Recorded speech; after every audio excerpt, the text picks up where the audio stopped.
Welcome to the Aligned Interior Podcast, where we believe that spaces should nourish, support, and promote your mental, emotional, physical, and your spiritual well-being, while also being true reflections of your most authentic self. Here we explore how the spaces we dwell in make us well and unwell, while also giving you the knowledge and the tools on how to bring you and your space into alignment. Gleaning insights from acclaimed experts on the cutting edge of science and senses. I am your host, Sonia Randall, holistic interior designer and owner of The Aligned Interior.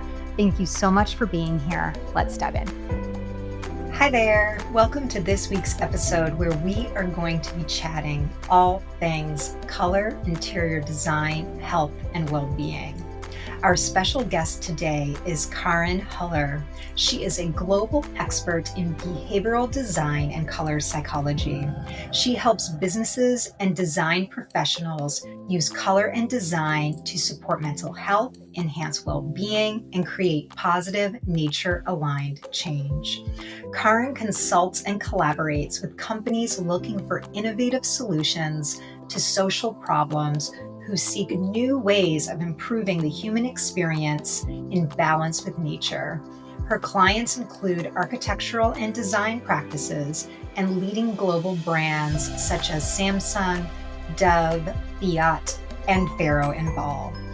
Karen is the author of The Little Book of Color, as well as being an in-demand media commentator, international speaker, and awards judge. I am excited to talk to her today. Let's go. I am so excited to have you here today and talk about all things color and design. You have a unique approach to color and interior design, and I'd love it if you could share a little bit about your approach and what you do. Yes. Well, first of all, thank you very much for inviting me to come onto your podcast. I was really delighted to receive your email. So thank you very much about that. So I run my own behavioral design consultancy, and with a focus and a specialty on applied color and design psychology. And the way that what I do that's different is because it steers me away from focusing on trends or designing something that looks aesthetically pretty or something that's very decorative. What I do is I really want to focus on finding ways to improve our human experience in balance with nature that can improve our well-being and positive mental health. Yeah, I'm a really, really big advocate and a really big believer in that nature is our guide. And so everything that I do, so the design, color and design psychology, everything is based on nature. And then I'm also, which the author of The Little Book of Color. So this book was written for the everyday color lover, and it was to get the world to fall back in love with color again, because I realized that people were so scared of color, scared of getting it wrong. And I'm sure this is some things we're going to talk about, but they were scared of expressing themselves, and really color is a way of self-expression. So it was a way to just create something that was really conversational and quite light, but it's jam-packed with things about color. But then how we can realize that, oh gosh, we don't need to be scared about color. It's something that is so intrinsic in us and so it's such a part of us that really is sort of teaching people to fall back in love and embrace it. So that's what this is all about. I love that. I really love your approach. The spirit of this podcast is to help people become more informed about just how much their environments impact their health in all capacities. And so I really love your intention behind your mission and what you do. I want to talk a little bit about nature because that's a big component of design for health and well-being as well. So what role does nature play in your approach to color design for someone's home? Oh gosh, without saying, everything, nature absolutely underpins it, because for me, we are nature and we thrive. We are better when we are connected with nature. and not to get on a soapbox, but the more that we head towards technology, the more that we head towards artificial intelligence, the more that we disconnect and we lose this human connection. So, human connection with each other, but then human connection with nature. And I have this phrase that I've been using probably now for the last 4 or 5 years, is that in every step that we take away from nature, we're taking a step away from ourselves, and we're feeling this disconnect. And I think this is a really big part of this discomfort and this dis-ease that we're feeling because of the amount of people. I don't know about in the US, but in the UK, it's in it's on TV every day, it's on radio every day, it's on newspapers all the time, that when people reconnect back to nature, when they get their hands in the soil, when they're out gardening, when they're just doing something as simple as this, how much better they feel. And that's because it's not just because of the colors, because it's, what the earth is giving us, but it's because we're familiar with it. And when we are familiar with something, it's because that is who we are. And we used to live by the seasons, we used to live by the rhythms of nature. And we have moved into houses that are predominantly like all grey, all white. They don't have the colours of nature in them. Of course, they are two colours, but they're not, I'll get more into that. But, we're becoming more and more urban dwellers, and this disconnect that we're feeling from ourselves is really then the disconnect from nature. So everything that I do, the design, the color palettes, the shapes, the textures, the patterns, everything comes from nature, so that we are designing, and I'm designing in a way that we're familiar with, and so that we're creating a home that is us as an expression of ourselves, but expression of nature. And therefore, that's how we then, in the way that I work, I believe that we can lessen these big mental health problems that we have, and we can lessen, and it's just only one thing. Of course, there are many, many things. There's food, there's diet, there's air quality, there's water. There's so many other things. But just in the realm of color and design, that's where my focus is, and that's why I believe that really, nature's been around for millions of years. She doesn't get it wrong, and she's our biggest teacher. So why not tap into something that's been around that long? I love that. I completely agree with everything you're saying. When you speak to the idea of, well, it's an idea of connecting with nature, but it's also, as like there's many science studies that are out now that how we connect with nature and how it actually centers us, affects our nervous system, helps us balance and regulate. So there is obviously a symbiotic and healthy Mm, co-regulating relationship between us and nature. And the fact that you say nature's beauty, it is, nature, mother nature is the biggest artist. We really all are just getting inspiration yeah. fundamentally to peel it back from nature. On that psychological effect, let's kind of peel it back to color. How can we use color in our home environment to influence kind of a positive behavior and well-being? So color is having an impact on us all of the time, whether we realize it or not. So even if you're picking colors because you think they look pretty together, or because they're on trend, or for whatever reason you're picking it, could be a favorite football team. There's many reasons why people choose colors, but it's still having a psychological effect on us. It's still having an impact on how we think, feel, and behave, and that's what color psychology is. It's that study of how color influences in that way.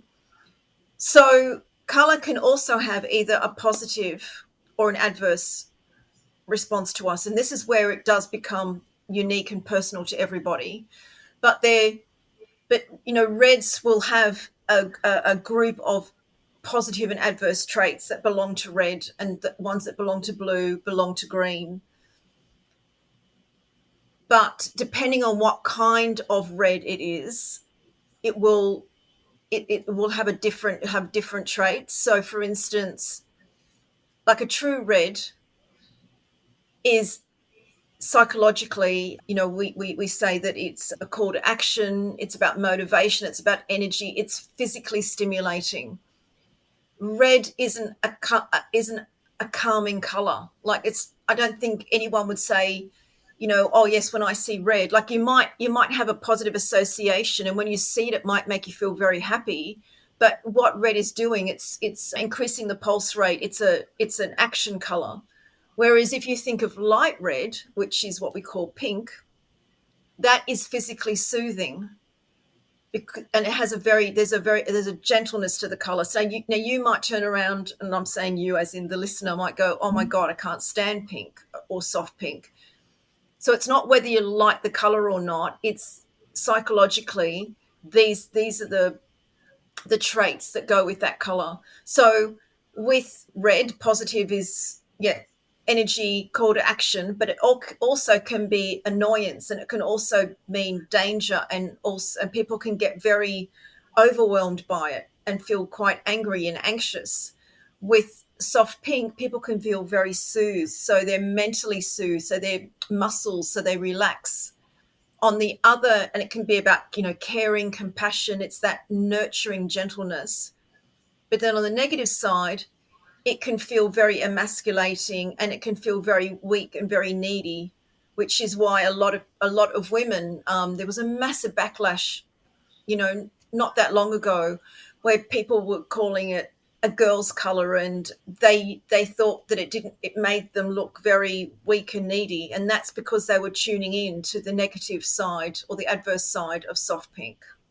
So every color will have this, and it's about which are the right colors that will create not just a mood or a feeling, because you can't see a mood or a feeling. You can't see how I feel. You don't know what mood I'm in. All you can tell is from my behaviors. So you're looking at putting a color palette together, because we never use color in isolation. We always have a palette of colors to create the feeling that you want, and ultimately to create a space so that you will have the positive behaviors that you want to see in that space. So that's, and like when you said at the beginning, how do I work differently?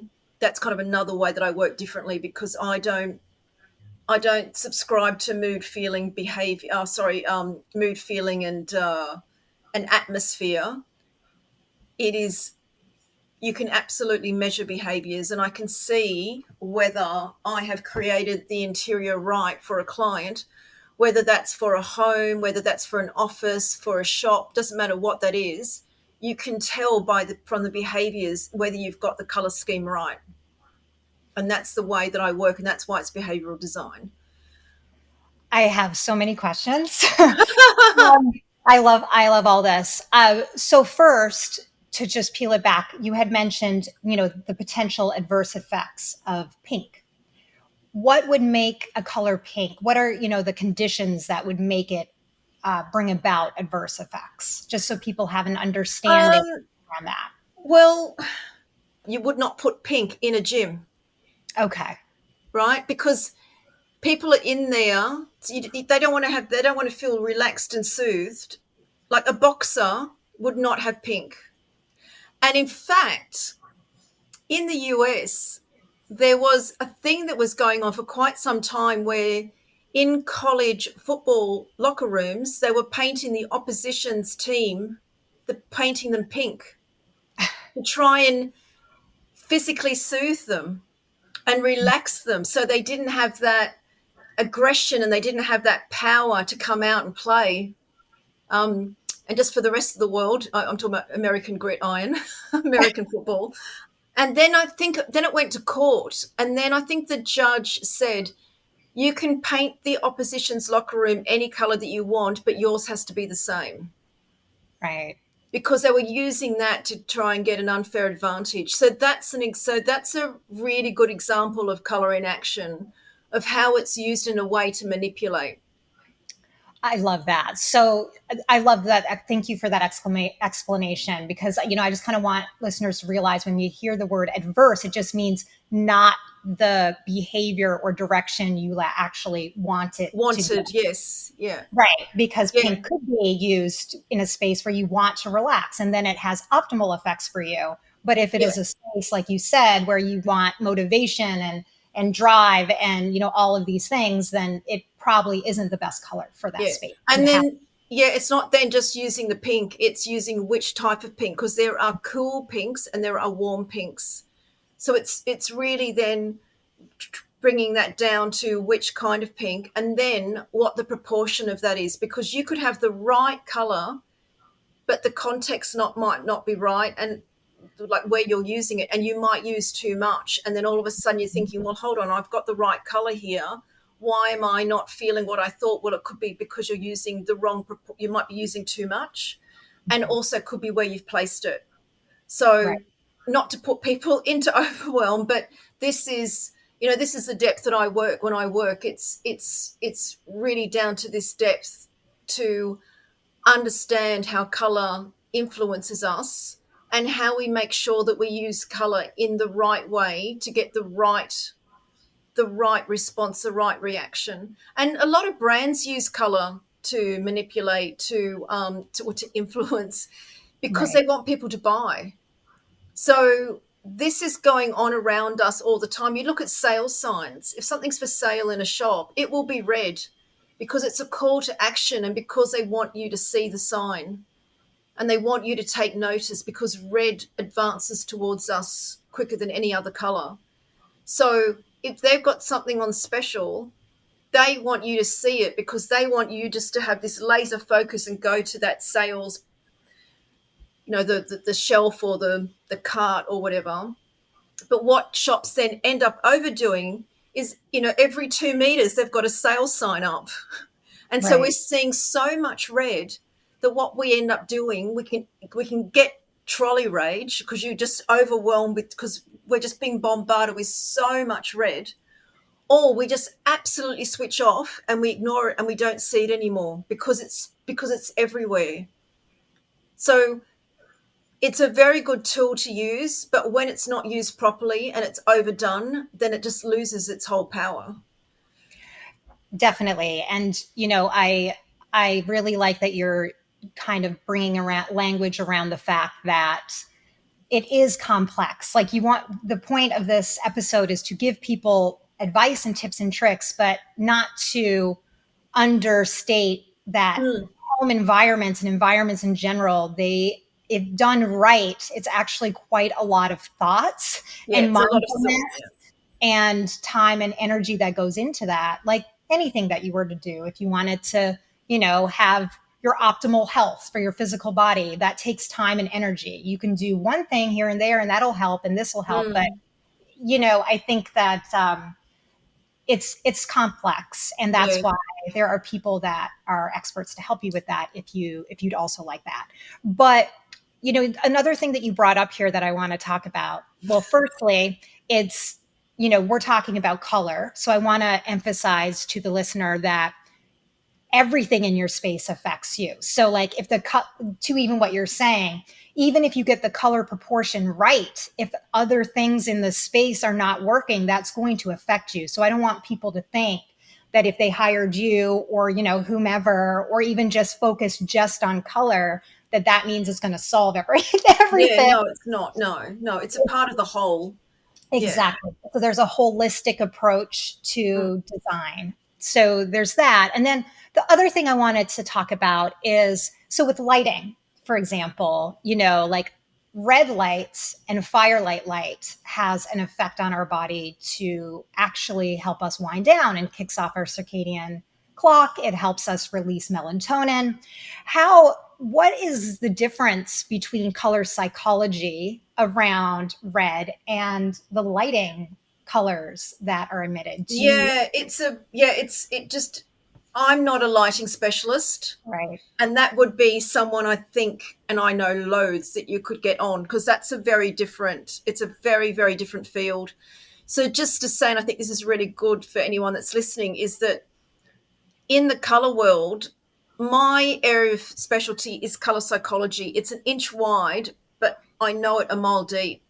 But Mm. someone who specializes in color and culture, or someone that specializes in color and lighting, or there's all these different facets, color and dyeing, pigments. Mhm.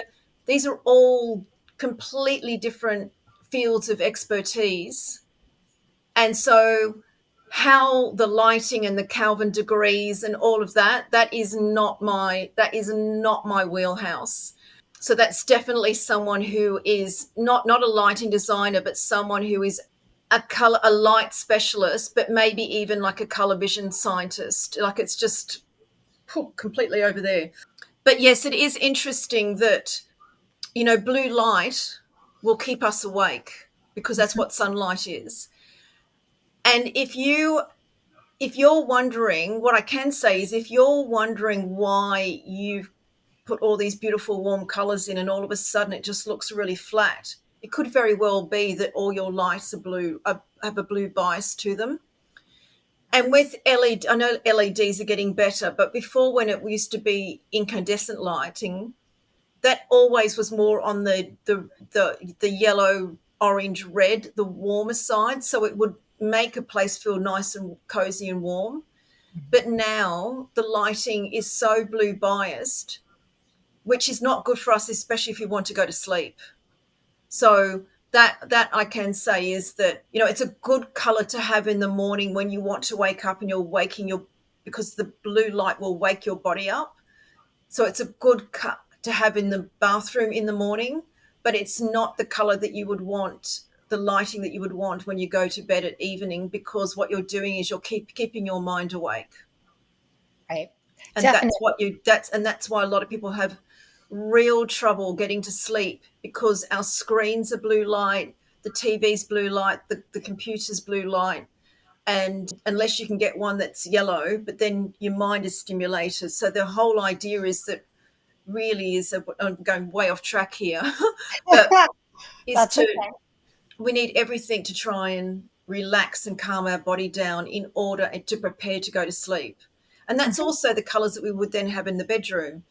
So you wouldn't have a color that would be saying, hey, stay awake and let's have some fun and let's party, when really what the colors should be helping you do as a part of the whole mix and with the lighting is creating an environment that supports you to rest, for your body to start resting, so that you can then have an optimal night's sleep. Because if our nervous system and our whole system doesn't get that rest, we will wake up the next morning completely not restored. And then the first thing we grab is a coffee, or the first thing we grab is a can of something that will be a stimulant. And that's not good, because that also then just has this knock-on effect that keeps going, and that affects our mental health and well-being as well. So Definitely. there's so many small, just tiny, tiny, small changes. And it's just probably just being aware to begin with that, oh, this is what I'm doing. Oh, and when I do this, this is what happens. And then Definitely. seeing these small changes that you can make that will help you. Yes, I think that, what we're talking about, we're kind of tying it back to nature again, Mm, where, like, even just around the lighting, our bodies are programmed to go to sleep around a certain time and to wake up around with the sun and darkness. So that's how our circadian clock is yeah. regulated. Yeah. So, to what I'm hearing you say is that, this blue and rich white light, which we need biologically, if for us to be healthy and regulated circadian wise, we're working with that. Then we're working with colors, and then we're working with personality. It's multi-layered, is the point. Multi-layered, and the design style. Yeah. And just to Exactly. say that artificial light will never mimic natural sunlight. So if you sit under a blue light during the working day and you're thinking, "Oh, I'm getting the same light," it's not the same. No, So the best thing you can do is still go outside. And I was at a talk the other week, and I can't remember the exact stat, but they said that in the UK, because this is where I'm based, so sorry that it's UK stats, that's okay. that people in prison yards get more natural daylight than a lot of people in their own home because they don't go out. Yes. Yes. So we just need to get out more and just get that natural daylight onto you. It's so, so healthy. Oh, definitely. That's a good point. And we did release an episode. He's actually you might like it. It was Dr. Stephen Lockley, and he's actually based in the U.S., but he is from the U.K. Okay. and he's ahead of the sleep division there. It's like one of the top in the world, and he studies circadian clocks. So Oh, right. Fantastic. yes, but I think that getting stats, I like talking to people all over the world because, well, for one, like, that's really how we gain the most knowledge and Mm, mm. and different approaches, and it's just fantastic. But so all right, so we've kind of talked about, color and the physiological effects. In terms of, I want to ask a couple of specific questions that I know listeners are going to be interested in, one around the color psychology. One is, every client that I've ever had has told me, I want my home to be an oasis. I want my home to be a space where I feel comfort, feel at ease, I feel relaxed and safe. How would you approach color to help facilitate those feelings for someone within their home? Yes. So this is where I always say, you know, the movie Fight Club, where they Yes. say the first rule of Fight Club, you don't talk about Fight Club. So I don't start with color Okay. because color is emotion. And we will get emotionally drawn into, oh, I like that color, I don't like that color. And before you know it, and I think any designer, if you open up your fan deck, I tell you what, it's game over because they're emotionally connected to what they're seeing. Mhm. That's why I don't even bring the color out. This is why I talk about behaviors, because I want to understand how they want to think, feel, and behave in their own space. The other really big thing is that I ask them what an oasis means to them. And what would you be doing to know that you had an oasis? How would you be thinking? How would you be feeling? What behaviors? How would you be reacting, responding? Because then they're not basing it on a color. They're basing it on what they would physically be doing. And then from all that information, and there's a lot of questions that I ask, but from that information, I then, do my analysis. And this is where my training comes in. I do my analysis to then say, okay, this is what this will look like in color and design from what you've told me. That makes it unique and specific to that person. It also means that it's not about me, because I train interior designers in this, and also all different types of designers. And the biggest aha moment that they normally have is that they realize that when a client says, I want a relaxing environment, they've made a leap going relaxing. Oh, I know what relaxing is. But what they've done is, without realizing it subconsciously, they've made their client's version of relaxing their own version because they've made it about themselves. So what I always do is the way that I work and the process or the framework I've created means that I never put myself into the design. It's never about me, whether that's conscious or subconscious. And I'm able to separate myself and make sure that everything that I design is about the client.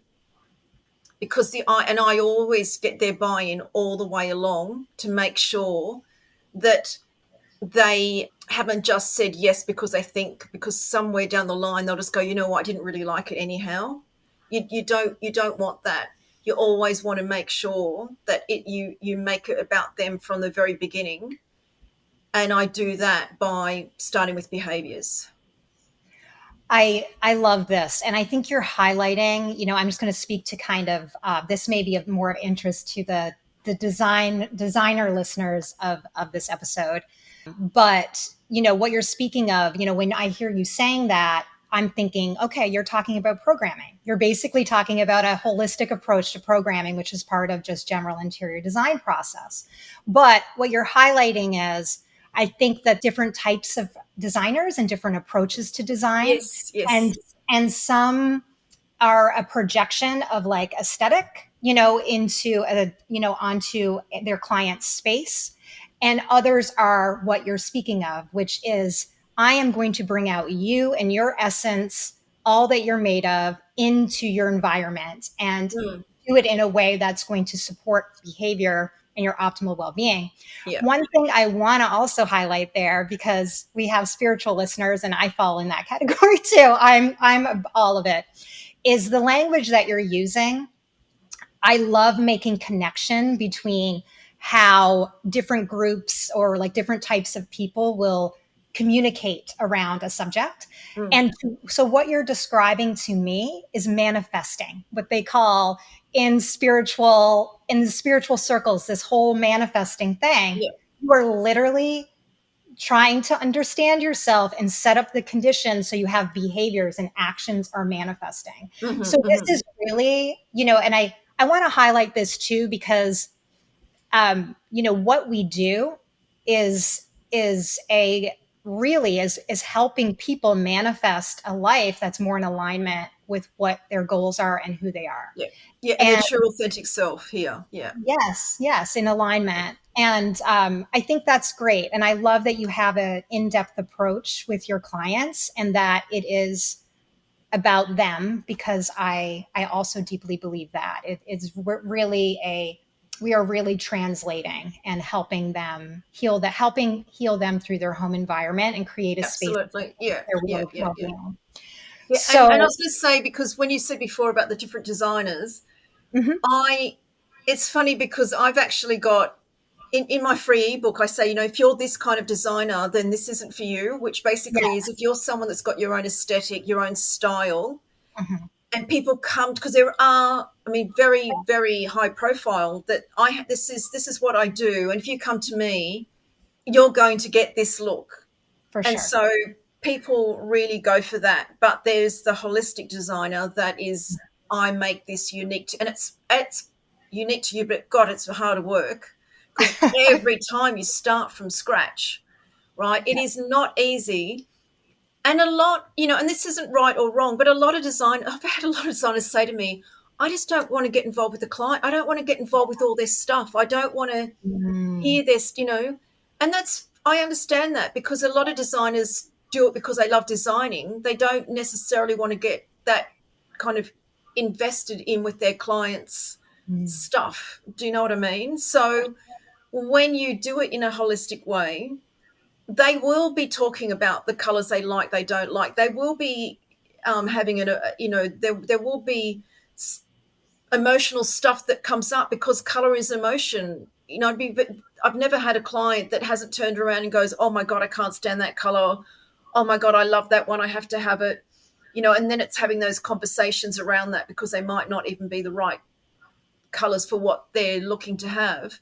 But there are designers out there that don't want to go down that emotional route, so they don't specialize in color. Obviously everything's got a color on it, but they don't say that they're color specialists or that they work that in a holistic way because they want to go, this is the look and feel, this is how I do it, and it's almost like a package, and this is the package you get.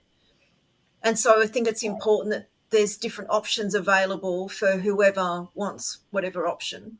yes, you're highlighting an important point, I think, for listeners is that, I've actually had conversations with people, and I think this will be helpful to talk about, where I've had friends who have hired, high profile designers for like a look and feel, and that they thought that worked for them. It didn't. And I think it's important that we're highlighting, you need to know what you're paying for and what you're Hmm. going into, and make sure it is what you're is in alignment for you.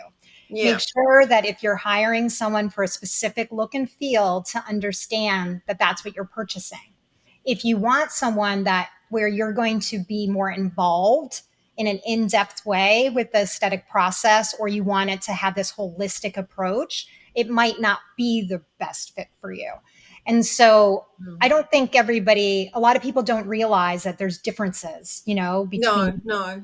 between who to And move forward with. yeah, and just to, I think, I think what's a really important point to make here as well is when you said that they got a high profile celebrity, let's just say interior designer, to do their home, and then it wasn't what they thought it was going to be. Right. Quite often when we see a celebrity, an influencer, we see Instagram, we have an idea or we want to vicariously live through that, and we think that if we, well, they look like they're successful, they look like they're happy, they've got it all together, I want what they've got, so if my place looks like theirs, then I will feel that way too. Mhm. And the thing that I find, yeah, the saddest thing is that when they realize actually copying other people or trying to emulate someone else isn't always what's going to truly, you might think it does, but it doesn't, might not always truly make you happy here. The only thing that's really going to make you happy is when you are true and honest to yourself, and it's this, when you express who you are. Why Mhm. try and be somebody else? Be, have the Mhm. courage to self-express and to be who you are, and then you've just created a home that you love and loves you back, because your home is a supportive expression of you. Like, to me, is there anything more beautiful than that? Do you know what I mean? Yeah, no, you're speaking my language. I'm loving this. And I like that you also brought up, I just want to kind of go back to where you had mentioned, part of that holistic, if you are going the holistic route, it is someone that's more involved with you. And I mean, people, I don't know, I can't speak for other holistic designers. I can only speak for myself. That to me, that there is an element to it where there's a healing element and there's Mm, a intimacy with it, that you are really helping someone to figure out the nuts and bolts and a design that supports who they are. And so, I think therapy is a strong word for it, but yeah. there's versions of that. I have clients that say to me, my relationships are improved. Like, I Mm, can't mm, believe I live here. I feel so good, yeah. and I think that, to me, that's the most rewarding thing as a designer, is to have someone be like, I feel amazing in my space. Yeah. Thank you so Yeah. much. And I can be me. Yeah. Yeah. Yeah. And Yeah, it's true. It's not therapy. So, right, because I always say that to my students, a lot of stuff will come up, but you're right. not a therapist. It's not therapy. No. Let them come to these conclusions or these aha moments. Hmm. And because that's important, because they might have had a color that they really didn't like, because it Yeah. could have been linked to a person, to a memory, and quite often these memories can come up. So you're not, unless you're a trained therapist, a trained counselor, but it's not, that's not what color psychology is. And I just have to say, color psychology is not about healing. Light can heal. So blue light, red light, because we know infrared light, it Mhm. can heal. So that's why it's a completely, so chromotherapy, all of that is a completely different modality and a completely different study. But to put paint or colors on your walls, or the colors in your home, it won't heal you. And it's not about healing, but it's the relationship that you have with yourself, is that if you then start to feel better, your well-being feels better, then it's amazing what else can happen. But I just wanted to just really clear, because I've heard a lot of people say, "Oh, put colors on your walls and it's healing," and it's no, Mm. that's a really big misunderstanding, and I think it's misleading if people think that that's what's going to happen. But Yeah. there's a big difference that if you are in a hospital and all the walls are white, that's not conducive for you to even feel better, and you're not. But if you're somewhere where it's designed in such a way that you feel good, and you can also get outside, you can be in the sunshine, all of that, then you're going to feel better. And there has been studies that will suggest that you don't stay in hospital as long. Yes, I think, I'm glad that you're bringing up this point. I think people use terms in a variety of ways. Mm, So, when I hear someone say that, color is healing, what I hear is that it just helps your body get to a space. So, like, to me, it's even, if it helps you regulate, that's healing. Even just a little bit of, if it brings you from a high cortisol level Oh, yeah. down, Right. Yeah. that's a form of, it's not I'm going to cure your cancer, but Yes. Yes. I don't like I don't want to, I think there's people, when people hear it, they hear different things, but Mm. so I do, I personally prescribe that there's anything that brings you into harmony in your body, I feel is a form of facilitating health and healing. Yeah. But as you're saying, I think that if you think one like it has that deeper meaning, then of course not. Mm, That's a mm, mm. Yeah, complex because thing. I've seen people pick up a red card or a green card and like that's going to heal you. And I'm, with anything, I think it can just be so quickly taken out of context, and then Yes. before you know it, it's just like, oh, color psychology is rubbish, and it's Right. like, oh, it's just been from something. Even a flippant comment can all of a sudden just be taken straight out of context, and it's just lost. So that's why For sure. I always sort of say color doesn't heal, and but then what you've just said, because as long as people know that it can be as small as that, but it is not that you can pick up a colored card and all of a sudden you can look at the color and you're healed, because I've heard people do that too. Yes, I mean, I think that, it depends on your audience. Like for me, just in general, holistic living is about being in a regulated, balanced state. You're Mm. always going to fluctuate. Like that's obviously you're not going to be in that always, but dis-ease comes from literally dysregulation. Like that Yes, in yes. all forms. So to me, like anything that helps bring you to a regulated state is Yeah. healing. It could be a relationship, like we all know that love is healing, like Yes. literally, Yeah. you know. So I think it's just kind of understanding that it's nuanced Yeah, and yeah, complex. exactly. But, Yeah. so in terms of, we don't just use one color in a room. So how do we create a color palette that is harmonious for us? Yes. So this is so when I talk about color harmony, I am not talking about the color wheel, because that was designed.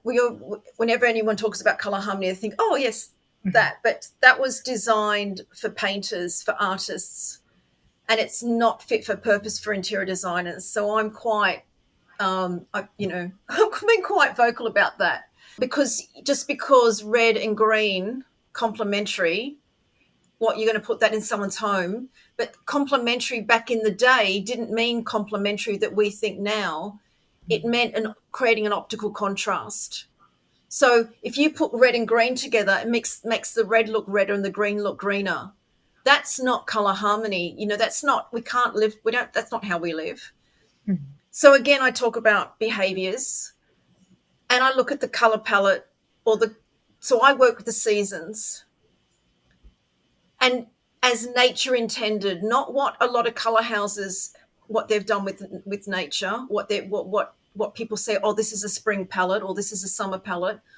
I work with what the seasons of nature. So the best way I can describe this, that I think a lot of people will find easy to understand, is if you think of an autumnal tree and those beautiful rich reds, those rust reds, the rust orange, those saffron yellows, olive greens, those colors all appear in autumn. And there is actually a correlation between those colors, because they're all warm yellow based colors with a percentage of black. So it's when people say the colors look a bit dirty or a bit muddy, the colors all harmonize and they all relate. And there is a we can calibrate that. Now we might not like them, but we still can calibrate it, and we can still set, there's a sense, there's a feeling that we feel.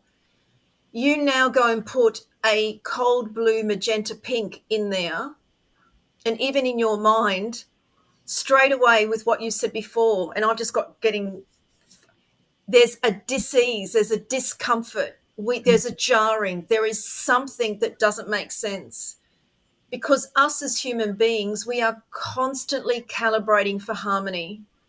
We know when something doesn't feel right. We might not know what it is, but we know something doesn't feel right. So we won't stay in that room. We won't go into that shop. We won't go into that cafe or go into another one because we're trying to find something that makes sense to us and that calibrates with us. So the way that I put color palettes together is very much by, I always call it, the color palettes as nature intended. And it is very much about how the colors have this mathematical correlation that will work together in one season that won't work with colors from another. There's this jarring, and a lot of designers, a lot of people can sense there is something not right, but they might not know which color or which colors aren't right. Whereas that's my training, to be able to go to a whole color palette and pull one out and go, well, this is the one that's jarring. It might not just be the color, it could be the saturation of the color. That's so what you might be needing is a light blue, but what you've got is a dark blue, and it could be the wrong saturation. And again, it could be the wrong proportion as well. But what we're looking for is we're looking for palettes that harmonize and work together. And that's, yeah, it's not probably the answer that, because it's something that I do and something that I teach, and it's a huge topic. But the easiest way to explain that is through, like, I think, because everyone can, imagine an autumn tree, which is obviously with the time of the recording, with the leaves falling in the US. If you go out and grab some autumn leaves, the ones that have truly changed to the autumn colors, because some of them have still got the bright greens, which is an autumn, but you look at a true one that has turned, you can see these beautiful, russet reds and browns and, chocolatey browns and olive greens and saffrons and, even these kind of what they call dirty pink. Of course, that's not on the tree, but like these earthy, dirty pinks, they all fit into that color palette. It's a really warm, and then with a winter color palette is where you get the black and the white, because they are both cold colors. It's where you get the really icy whites. It's where you get the really strong magentas, the midnight blues. So every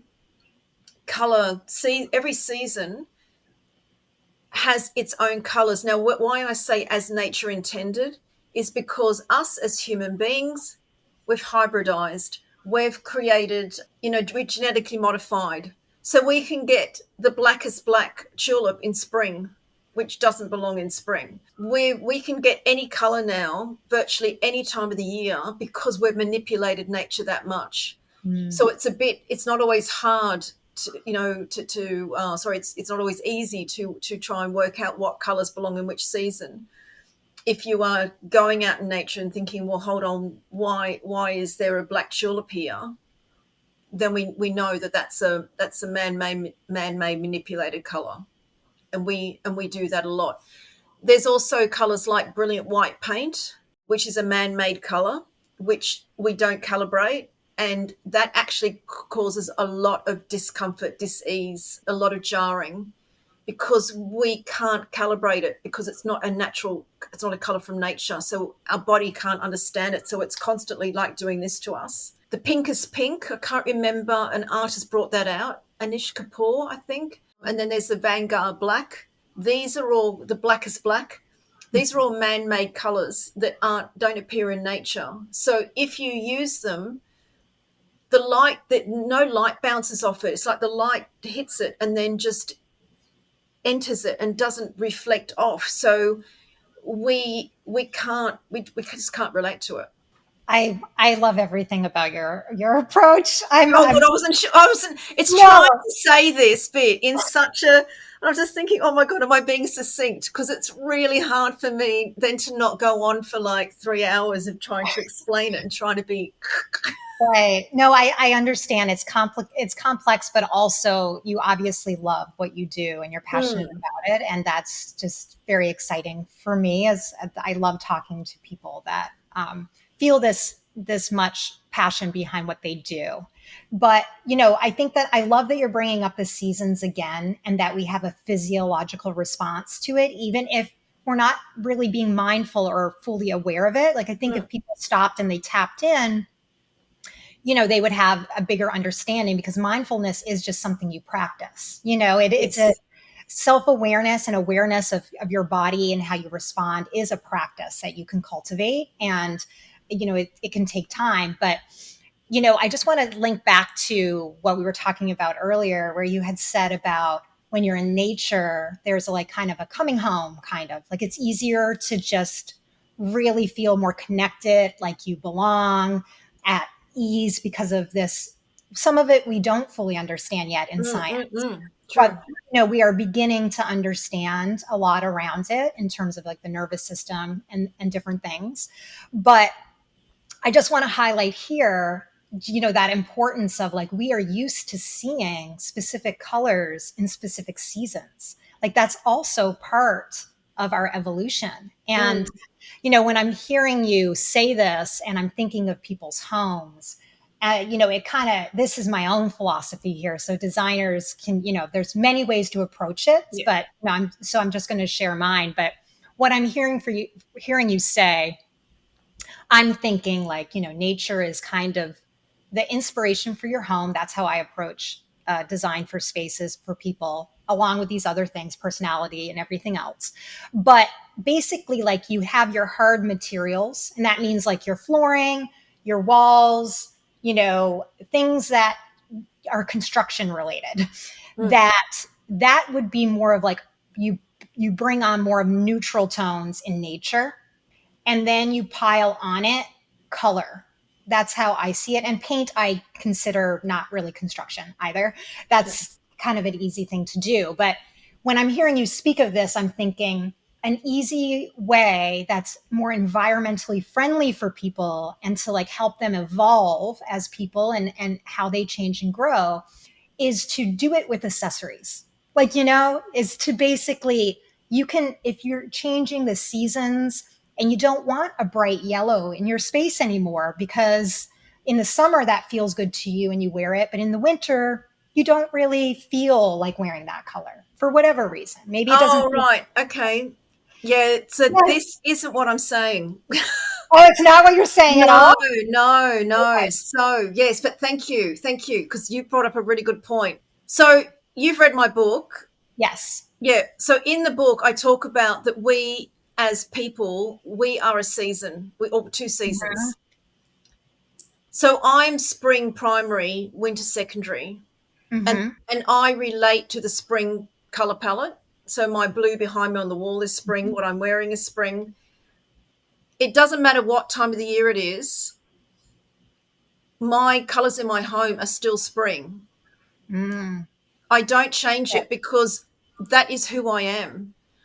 It's not now summer, so therefore I've turned into a summer personality and I have summer colors in my home. No.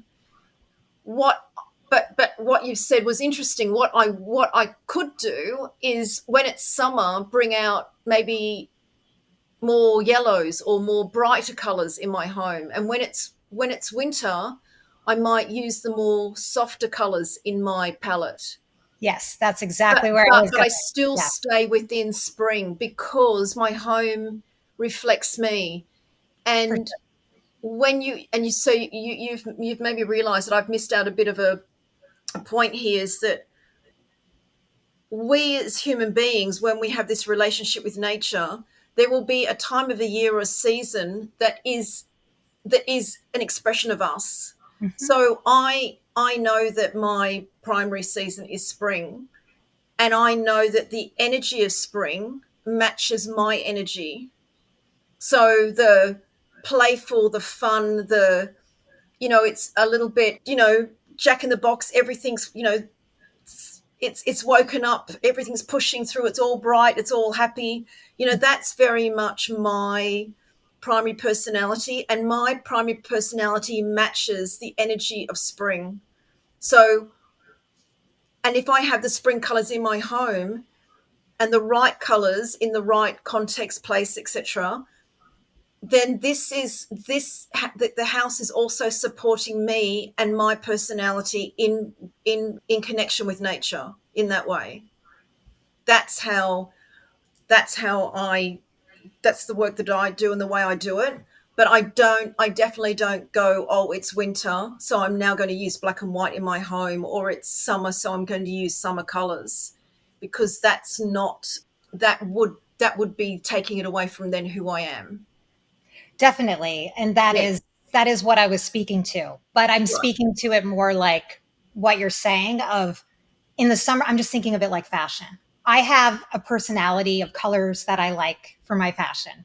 But in the summer, there could be certain colors or tones or just a different hue within that color that I bring out. But in the winter, I may go a little darker or it might be a little bit more subdued, but it's still in the same personality. It's the same color palette. Yeah. Yeah. Yeah. Exactly, exactly. And so but I love the fact that you're bringing up also that part of people's personalities. Like if you are like, a spring person or like a summery, which I can relate. I have a lot of sun energy is what I would do. That's how I would relate it.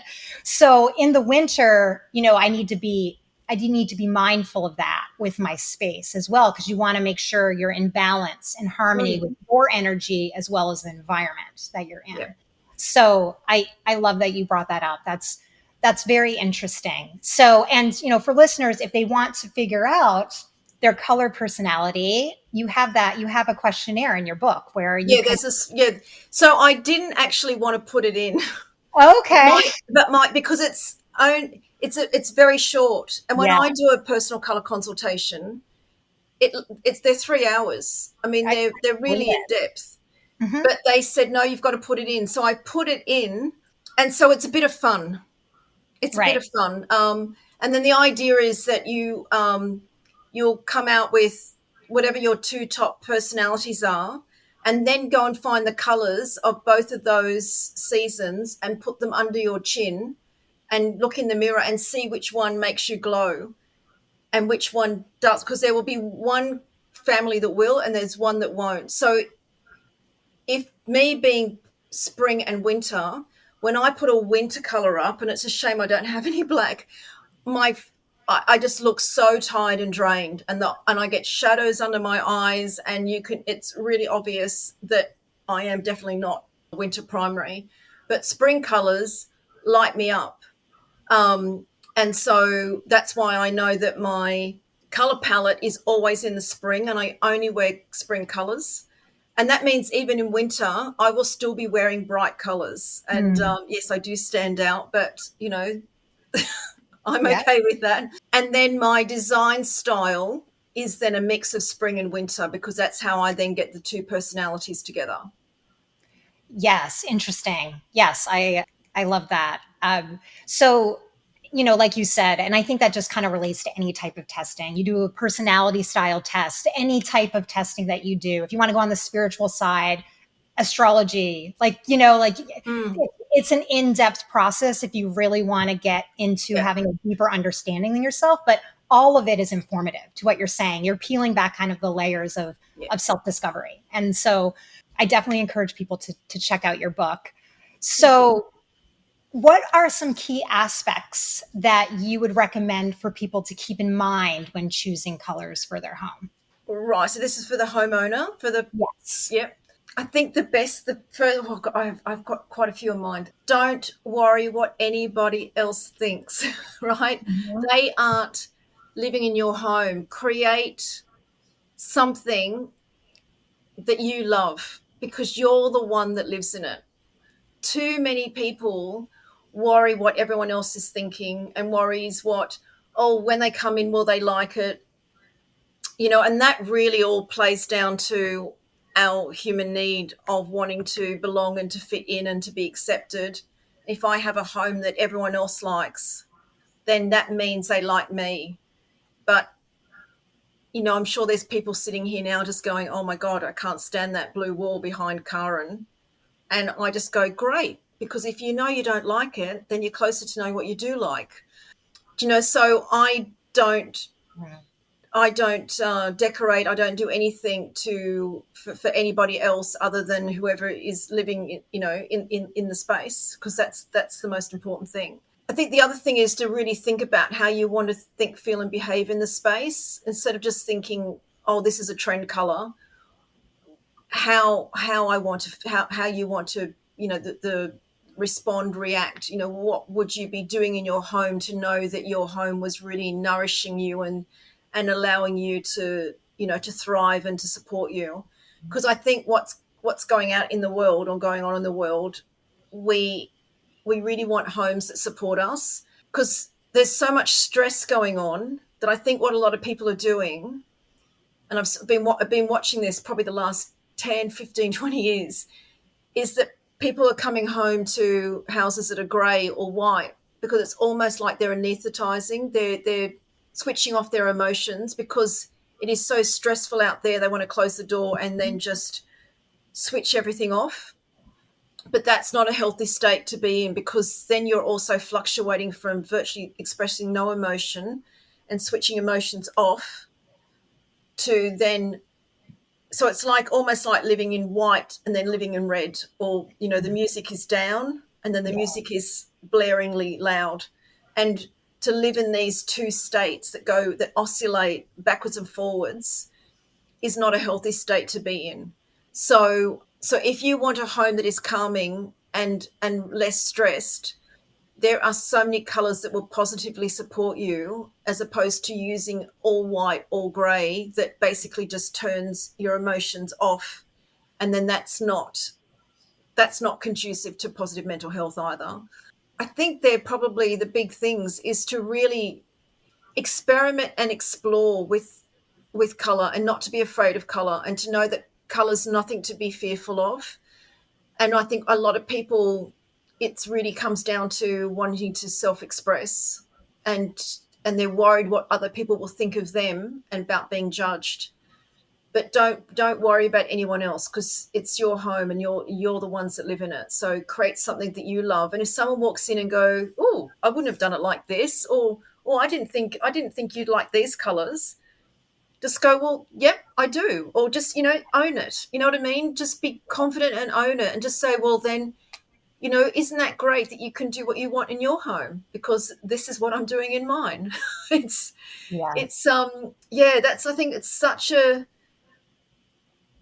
a big thing about wanting to, this whole thing about belonging and about being accepted, because ultimately what we want is, we want to be loved. We don't want to be ostracized, or we want our social group, our social standing, our peers to accept us. So we do a lot of things in order to be acceptable. There's many, many things that people do just to fit in, but they don't really want to do it. And if we all didn't live our lives worrying what everyone else thought, but did what actually was right for us, I think that would also help with our mental health and well-being. Definitely. And, on that authentic topic, I think that most people, yeah, most people can relate to when you meet someone that's fully in their authenticity. It has a very distinct feeling and it Mm, feels good. Like, even if it's not what you would do, yeah, people, I think, are drawn to people that are in, their power or authenticity, however yeah. you want to call it. I think that there's an energy in it that's inspirational for Mm, people, and it actually feels more accepting and belonging because they've done that with themselves. I yeah, think that yeah. there is a energy transfer there. But I love how you're saying, this is a great place, and I know that you don't, I know that you don't fully prescribe to the healing, necessarily the word like that. It is definitely needs to be taken in context. But if you are helping someone to be part of that journey for them, to help them peel back through those layers, to me, that is like another form of healing for people, Mm. to help them really embrace who they are. I mean, I think on the spiritual side, that's kind of the goal is, Yeah, is yeah, yeah, yeah, yeah. you know, And that is my type of spirituality, is yeah. about connecting back to our authentic self. I mean, is there, Mhm. because if we all did that, I'll tell you what, we wouldn't be having the nonsense we've got going on in the world. No, no, um, no. this power and greed and whatever else is going on. They're Yeah. they're all needs that haven't been met, and so they're trying to find them in some other way, but they're never being satisfied. So it never stops. So yes, there's a lot going on in the world that could be changed through, if people were really wanting to look within themselves and and come back to who they are authentically, and work on all their wounds and all their trauma and whatever else is going on. So yeah, I'm a big believer. And that to me is healing. Exactly. So to me, and the point, of this podcast and the episodes is that, that basically it's using homes to help be part of that process. It's not the only thing that you use, Yeah. but it is really a tool. And, I love how we're highlighting how color can do that here.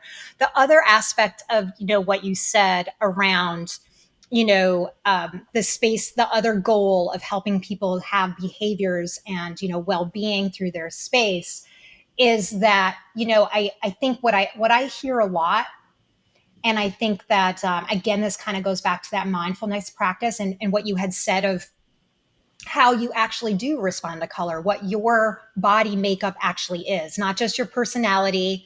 Part of it is also just your subconscious. And, like there's all aspects of yourself.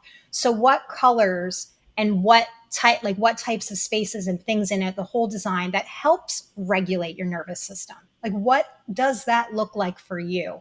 Because that is different for everybody, And so I love that you bring that up because I also agree with you that I think there's a lot going on out there and that people do need spaces where that can nourish and support them, Yeah.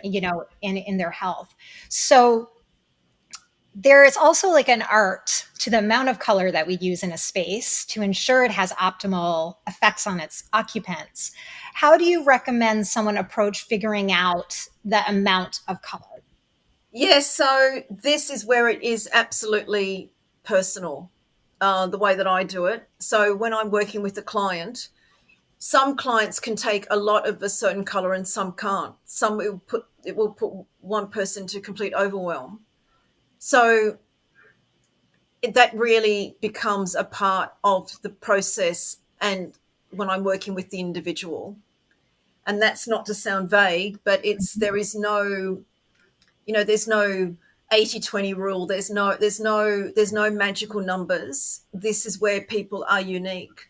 It's the same as when somebody sees, and I'll use red again as an example. Someone sees a little bit of red and they are very comfortable with it. They see more of it and it's put them into overwhelm, but the next person can actually even sit with a lot more. Oh, yes, Yeah, yes. I can't even be in a room with magenta pink. Even a Oh, bit of magenta pink, I just cannot, I just don't have a relationship with that color. It's just not me. Whereas other people wear it from head to toe and their whole house is in it and they can't get enough of it. Where I just can't, I don't even like looking at it. And and that's why there is no formula, there is no ratio. I think ratios are quite often made just to make things easier, but even any ratio needs to be taken with a pinch of salt because everybody is unique and we are all complex, and we're trying, quite often these ratios are just making the job easier for whoever needs it, but it doesn't always then, it's not the best for the person who has to be in that space. definitely. And, you're speaking also to a point that I want to highlight for people that you can change. We change and we evolve too. I mean, I think of the colors that I've had a similar person, like, part of a personality throughout my life, but there are times when a color I really was resonating with Mm-hmm. that color or, that specific hue, like all of it. But then at another time, I don't even want to wear it. Mm-hmm. For one thing I can think of is around like black. I went through a black phase of where, and Most I think, people do. yeah, most people do, but I can't even wear black now without feeling like when I put it on, I'm kind of like this. I can't Yeah. wear that. So, I think that it's just important to highlight for people that being mindful of where you are in your own journey of self-awareness, discovery, all of that of that's important to also keep in mind Mm. that it's okay to evolve and change and don't expect everything to be constantly the same all the time. No, and if you do find yourself, like, for instance, wearing a lot of black, don't, there'll be a reason why you are, And if it's Mhm. not the right color for you, because that's why I say a lot of my clients that wear a lot of black and then find out actually they're not winter. Right. And I said, this is your color palette, but when you are ready and you're ready to let go of black and ready to let go of what black gives you, because that's what it is. It's what Mhm. black is giving. And Oh, quite I love that. often it's anonymity and it's protection and it's feeling safe and not being Mhm. seen. They normally say, oh, it's because, well, black is slimming and black goes with everything. Well, it's not, black's not slimming and it doesn't go with everything. So once, and I always go, and what else does it give you? And what else does it give you? And if Mhm. people start to really look in, they just go, oh, actually, it's so that no one notices me. It's so that I'm Mhm. not seen. It's so that, and that's what needs to be addressed. But that needs to be done with such tenderness Yeah. and over time. So I always say to my clients, when you're ready, just start removing the black from your wardrobe.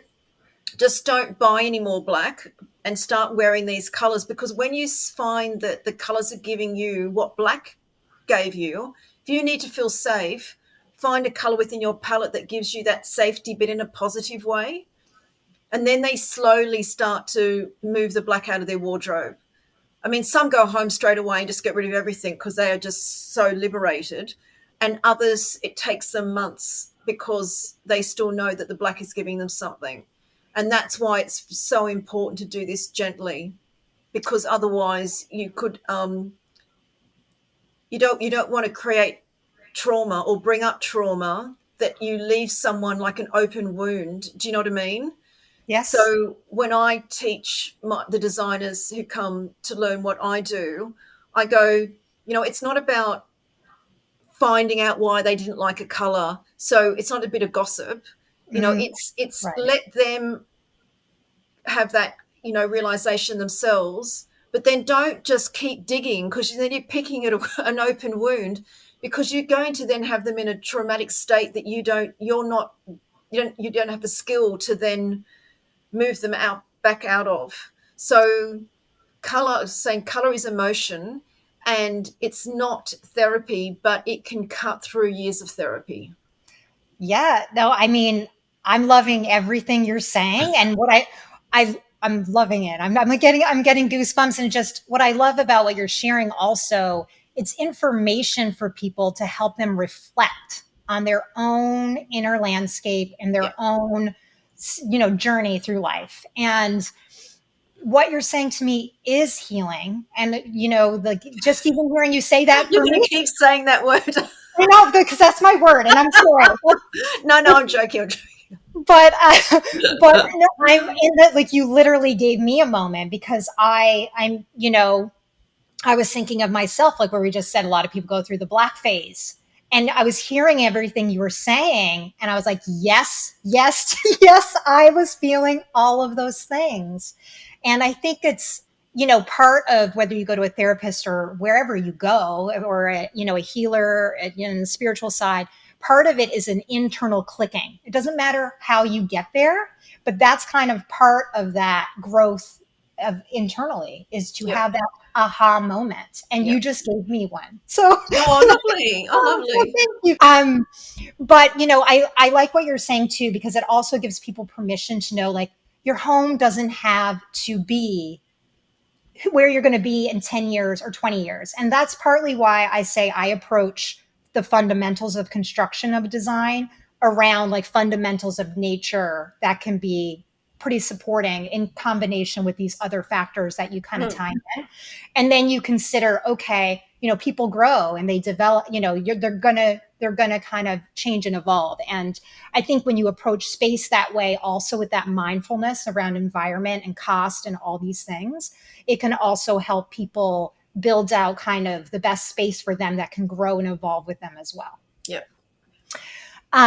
So what are your favorite colors and why? So my favorite color is orange. And I don't know, I'll just bring this over. It's a bit wobbly, but can you see that orange? Oh, yes.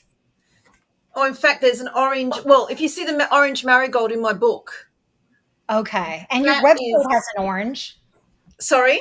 Your website also, which I really love, has an Oh, orange. yeah, all that inside cover. Mhm. So when the publisher knew that orange is my favorite color, they went and put that in, which was really sweet of them. Um, and I and it's the orange of a marigold flower, the calendula marigold. It's that particular orange, and it's in psychology. And I know that my favorite color relates to psychology. It's about fun Mhm. and joy, and also about being just a little bit mischievous. Because my friends always say to me, you're always up to something. You're always trying to get us into something, and I think I'm actually behaving. And they said, no, you're actually really like mischievous and naughty. So that's and also it reminds me, because my work can get quite not heavy, but it's detailed, and I can get really into the detail, and it reminds me to be light and to have and reminds me to have fun. And that's why, yeah, I love orange. And then my second favorite color is like well, actually the yellow. I don't know if you can really see it that well, but it's like a sunshine daffodil yellow, and that's the color of happiness, and that just makes me happy. Yeah, so I like these kind of colors that bring me happiness and joy. I love that. And And what's your favorite color? oh, I would say that I'm more in the green and blue family for colors. That tends to be what I gravitate most towards, for sure. Yeah, and I tend to like deep saturated colors. I love when the colors are very saturated and kind of rich. They can be different, light or dark, but they can be on that spectrum of different shades. But I tend to gravitate more towards those colors, I would say. Nice. If you could snap your fingers and give anyone on earth one fundamental piece of color knowledge, what would it be? Yeah, I love, what a lovely question. I've never been asked a question like this before, or in this way. I think it would be not to be afraid of color, Hmm. which means not to be afraid to express your true, authentic self. And can I just read a little short bit out of the book, which I think it's my favorite bit. Is it okay? Instead of me Yes, I just would doing, love yeah, that. sorry, I just thought I just got to start doing it. Um, it says, right, for when we connect to color, we connect to what we feel. And when we connect to what we feel, we start to connect to who we are. Color comes through our eyes, but it makes its way into our hearts. It's woven into our emotions and influences how we think and how we behave. If we were to switch off color, we would switch off our feelings. We would lose our most innate and fundamental means of self expression. In a world without color, we would become strangers to each other and lose touch with who we really are. And that is basically the premise of my whole book. But this is what I think is the most important thing, is that we don't lose sight of our innate connection with color, and that we have the confidence to show up who we are and express ourselves from the inside out. So how we're feeling, how we want to feel, how we want to interact with others, we wear those colors, but we also have them in our home. And I can, it will be life changing. It will. I don't know anyone whose life hasn't changed as a result of that. Now, you could get closer to people, you could lose people, but the person that you have got back is yourself. And I think so many people are walking around completely disconnected and lost because they've lost who they are. And if we all start with ourselves and with this genuine self-love and self-care and self-expression, and I don't mean taking a bubble bath, I mean, this is the spiritual work is not easy. Mm. um, but the more we connect with ourselves, you know I promise you, the happier that you will be, and the more content. and the more fulfilling and the richer life. And I think it will help with mental health, with well-being, with everything. And that's, yes, so that's a very long one piece of advice. No, I love it. And, as you were speaking it, you were reminding me of this quote that I love. I'm going to paraphrase it, but I love this Dr. Gabriel Monte. He's Canadian, and he is an MD, and he specializes in, well, health and well-being, but mentally trauma related to your body, health, wellness. But he basically speaks to the idea that you kind of have two paths in life. And they're really around, you either choose yourself, your authenticity, which comes with pain often, like to what you're speaking of. It's not easy, but No. you either choose that path or you choose attachment, like Oh, of people, places, and things, which also comes with pain because yes. you're leaving yourself behind. Yes. Oh And my I God, it's just, just giving me on, not just yeah, on my legs, everything is tingling. Attachment, yeah, that's exactly what it is. It's yeah, exactly what it is. yeah. And I love Oh, that because it's true. It's both are hard. yeah. I don't want to sugarcoat it. Like, things are, I mean, that's part of healing to a degree, but yeah, it's that you have those choices, and like which one are, if you go the attachment route, you're always going to feel the pain of Mm, not living your own authenticity. So yeah, absolutely. And I definitely have chosen to be authentic. And I tell you what, it's been a rocky road, me but too. but I wouldn't change it. I No, wouldn't change it for the world, because time passes anyway. So why not be on the path that at least I can live with myself, and I have my integrity, and I know who I am, and I'm falling over, I'm making mistakes, I mess things up, I say the wrong things, I'm too loud, I'm too whatever, you know what I mean? Like I'm no angel, my gosh. But I know I'm on the right path, and I know that I'm heading towards something that is, I'm constantly connecting closer to me. Whereas the other part, which is, I think, what is going along in the world, where the attachment to a celebrity, to an influencer, to a trend, to what your peers have, because everyone else is smoking or everyone else is drinking, like, oh, I've got to do that as well. And then you come home and you're just thinking, well, what am I doing? What's it all about? Like, I'm not happy. So that, yeah, there's both pain, but I'd take the pain to be myself any day.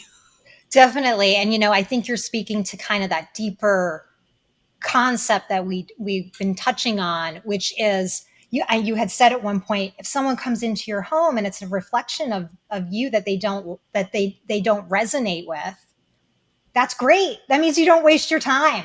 You like, if you are being yourself in your physical home, just the same as if you're being Mm. yourself out there in the world authentically, they're not your people anyway. Do you really, Yes, exactly. They're not your do people. you And want? then when you are feeling this, get out in nature. Yeah, Ground exactly. yourself. Like, every Exactly. single day I'm out in my garden, the fact that I've actually got clean nails. Normally, I've got the gardener's manicure, it's always black fingernails.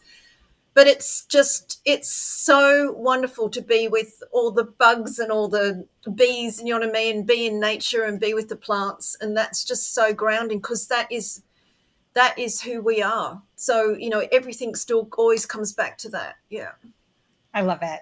Well, thank you so much for your time today. This has Oh, it's a been pleasure. such a fun conversation, and you've given me aha moments, and I've Well, loved you it. too. Yeah, you too, for me. So thank you. Definitely, and I'm sure that listeners will really gain from this episode and learn more about themselves and how to create an environment that is beautiful and more of a reflection of who they are. Yeah, So me thank too. Hope you. so. Yeah. Okay. Well, see you. Thank you. Bye. That's it for this episode. Please remember, before you go, to subscribe below. You can also check us out on Instagram at The Aligned Interior, or our website, thealignedinterior.com. The Aligned Interior services are also available for hire. So if you have a residential, commercial, or a hospitality project, we'd love to hear from you. You can reach us at info@thealignedinterior.com. Until next time, be well.